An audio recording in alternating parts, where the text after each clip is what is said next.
കയ്യബദ്ധം നാറ്റിക്കരുത്. പഠിക്കാണ്ടെന്നും പറഞ്ഞിട്ട് വന്നിരുന്നു ഫോണിൽ കുത്തുന്ന. കഴിക്കാൻ ഇന്ന് ദോശ ആൻഡ് സാമ്പാർ, അല്ലെങ്കിൽ വിത്ത് ചപ്പാത്തി മുട്ടക്കറി ഉണ്ടാക്കാം. ഏത് വേണം? എന്തോന്ന്? നെയ്ച്ചോറ് ബീഫും രാത്രിയിലാ? അയ്യോ, തിന്നുന്ന അത് തിന്നുന്ന തന്നെ കണ്ടോണ്ടിരിക്കുകയാണോ? എന്തോ നീ കാണുന്ന നോക്കട്ട്. എന്തത്?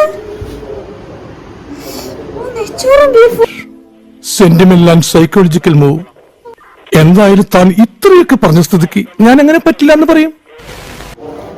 ഹെൽപ്പ് ചെയ്താ ഉണ്ടാക്കാം, പക്ഷെ നെയ്യൊന്നുമില്ല, ഭയങ്കര സാധനങ്ങളൊന്നുമില്ല, കുറച്ച് സാധനങ്ങളിൽ ഉള്ളത് കൊണ്ട് അഡ്ജസ്റ്റ് ചെയ്ത് വേണമെന്നുണ്ടെങ്കിൽ ഉണ്ടാക്കാം. പക്ഷെ ഹെൽപ്പ് ചെയ്യണം.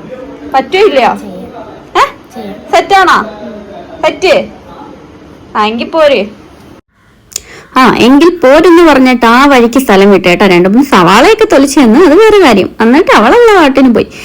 അങ്ങനെ അങ്ങനെ അതിനുശേഷം അരിയൊക്കെ ഇട്ടു. അരി ഞാൻ അളന്നാട്ടോ ഇട്ടിട്ടത്. 2 ഗ്ലാസ് അരി അങ്ങനെയാണെന്നുണ്ടെങ്കിൽ 1 ഗ്ലാസ് അരിക്ക് 2 ഗ്ലാസ് വെള്ളം. ഞാൻ 4 ഗ്ലാസ് അരിയാണ് ഇട്ടോ. അപ്പൊ 8 ഗ്ലാസ് വെള്ളം ഒരു കണക്ക്.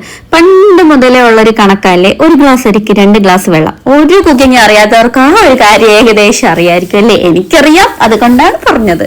അങ്ങനെ നമ്മൾ അരിക്കുള്ള വെള്ളമൊക്കെ അളന്നെടുത്തു. ആ ഗ്ലാസ്സിൽ തന്നെ ആട്ടോ അളന്നെടുത്തത്. ഞാൻ അരി എടുത്ത അതേ ഗ്ലാസ്സിൽ തന്നെ വെള്ളവും എടുത്തു. പിന്നെ നമ്മൾ ചോറിനുള്ള പരിപാടികൾ തുടങ്ങാം.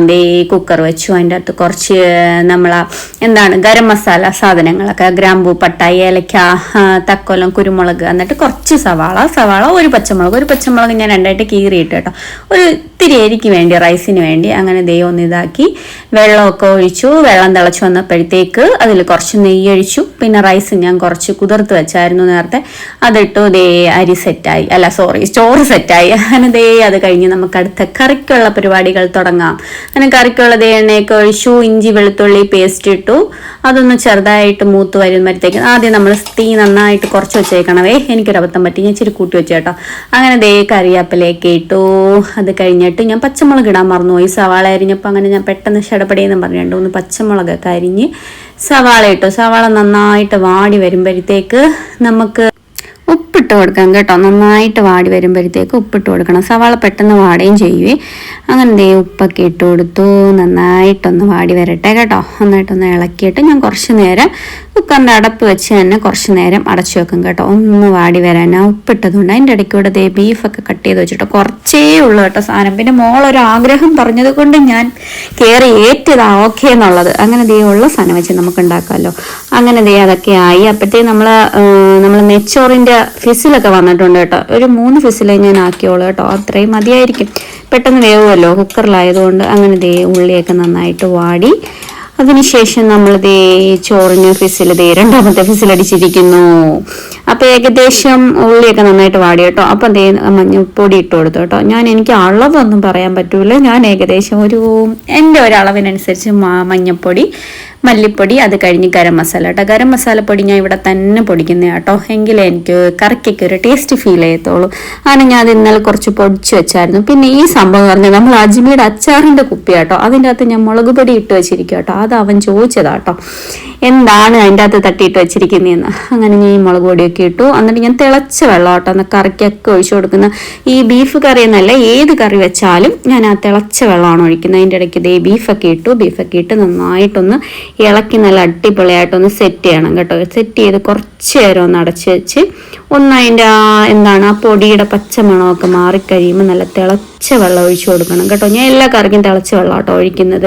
സ്പെഷ്യലായിട്ട് എന്തെങ്കിലുമൊക്കെ കറി വെക്കുമ്പോൾ അങ്ങനെ തിളച്ച വെള്ളമൊക്കെ ഒഴിച്ചു കൊടുത്ത് നന്നായിട്ടൊന്ന് ഇളക്കി സെറ്റാക്കിയതിന് ശേഷം നമ്മൾ കുറച്ച് മല്ലിയില, കരിവേപ്പിലയൊക്കെ എടുത്തു വെച്ചിട്ടുണ്ട്. അതെല്ലാം നന്നായിട്ട് ഇട്ട് കൊടുക്കാം. അവസാനം കുറച്ച് കുരുമുളക് പൊടി കേട്ടോ, ഇച്ചിരി തോനെ ഇട്ടിട്ടുണ്ട്, അങ്ങോട്ട് എരിയട്ടെ. അങ്ങനെ കുരുമുളകൊക്കെ ഇട്ട് നല്ല സെറ്റായി. മല്ലിയില, കരിവേപ്പിലയൊക്കെ ഇട്ട് നന്നായിട്ട് നമ്മൾ കുക്കർ അടച്ചിരിക്കുന്നു. അവിടെ ഇരുന്ന് അങ്ങ് വേവട്ടെ. അങ്ങനെ അതിനുശേഷം നമ്മൾ റൈസ് റെഡി ആയിട്ടുണ്ട് കേട്ടോ.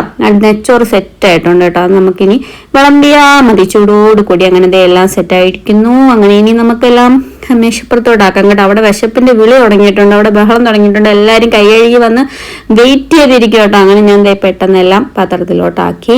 അടിപൊളിയായിട്ട് റൈസൊക്കെ കറക്റ്റ് വേവി വന്നു. പക്ഷെ എനിക്കൊരു അബദ്ധം പറ്റിയിട്ടോ, എൻ്റെ കയ്യിൽ നിന്ന് ചെറുതായിട്ടൊന്ന് തട്ടി താഴെ പോയി.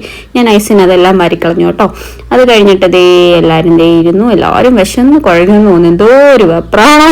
അങ്ങനെ എല്ലാം കൊടുത്തു. അങ്ങനെ ഞാൻ ആദ്യം അവളല്ലേ ആഗ്രഹം പറഞ്ഞു, അതുകൊണ്ട് ആദ്യം അവൾ കഴിക്കട്ടെ എന്ന് വിചാരിച്ച് അവൾക്ക് വിളമ്പി കേട്ടോ. അവൾക്ക് വിളമ്പിക്ക് അവൾക്ക് വലിയ സന്തോഷമൊന്നുമില്ല. എന്താണെന്നല്ല, അതിൻ്റെ ഇടയ്ക്കൂടെ സാലഡ് പരിപ്പ് ഇതൊന്നും ഇല്ല എന്ന് ചോദിക്കുന്നത്. ഞാൻ പിന്നെ ചിരിച്ചോണ്ട് കറിയൊക്കെ പറഞ്ഞ് ഞാൻ കഴിക്കുന്നുണ്ട് കേട്ടോ. അങ്ങനെ അവൾ കഴിച്ചു നോക്കി. അടിപൊളി എന്ന് പറഞ്ഞാൽ അതിൻ്റെ ഇടയ്ക്കൂടെ ഞാൻ ഇച്ചിരി ഒന്ന് ടേസ്റ്റ് ചെയ്തോട്ടോ. അടിപൊളി കേട്ടോ, അടിപൊളി സാധനം കേട്ടോ. അങ്ങനെ ഞങ്ങൾ ഇതാണ് എൻ്റെ ഇന്നത്തെ ക്യാമറമാൻ അൽത്താഫ് ആരിഫ്, നമ്മൾ അജ്മീയുടെ RSM കേട്ടോ, നമ്മുടെ കൂടെ പുറപ്പാണ്. അവനാണ് എല്ലാത്തിനും കൂടെ നിൽക്കുന്നത്. അങ്ങനെ അത് കഴിഞ്ഞിട്ട് ഞാൻ കഴിക്കായിരുന്നു കേട്ടോ. ഞാൻ കഴിക്കായിരുന്നു. ടേസ്റ്റ് നോക്കണ്ടേ, ടേസ്റ്റ് നോക്കണ്ടേ. പിന്നെ നമ്മളുണ്ടാക്കിയ സാധനം ഇനി ഇത്ര കൊള്ളത്തിലേക്ക് നമ്മൾ അടിപൊളിയെന്നല്ലേ പറയത്തുള്ളൂ. എന്തായാലും ഞാൻ ആ അടിപൊളിക്ക് കുറവൊന്നുമില്ല. എന്നല്ല അടിപൊളി എന്താണ് എക്സ്പ്രഷൻസ് ഒക്കെ ആയിട്ട് പറഞ്ഞിട്ടുണ്ട്. അടിപൊളി, വാവ്, സൂപ്പർ. പക്ഷെ ഇതൊന്നും അല്ല കേട്ടോ, ഈ തിന്ന് കഴിഞ്ഞിട്ടുള്ള ക്ലീനിങ് ഉണ്ടല്ലോ, എൻ്റെ പടച്ചോനെ, അതാണ് സഹിക്കാൻ പറ്റാത്തത്. അങ്ങനെ എന്തായാലും കഴിവലും പറക്കലും എല്ലാം കഴിഞ്ഞ് അടുക്കള തുടച്ച് കഴിഞ്ഞപ്പോഴാണ് ഒരു ആശ്വാസം.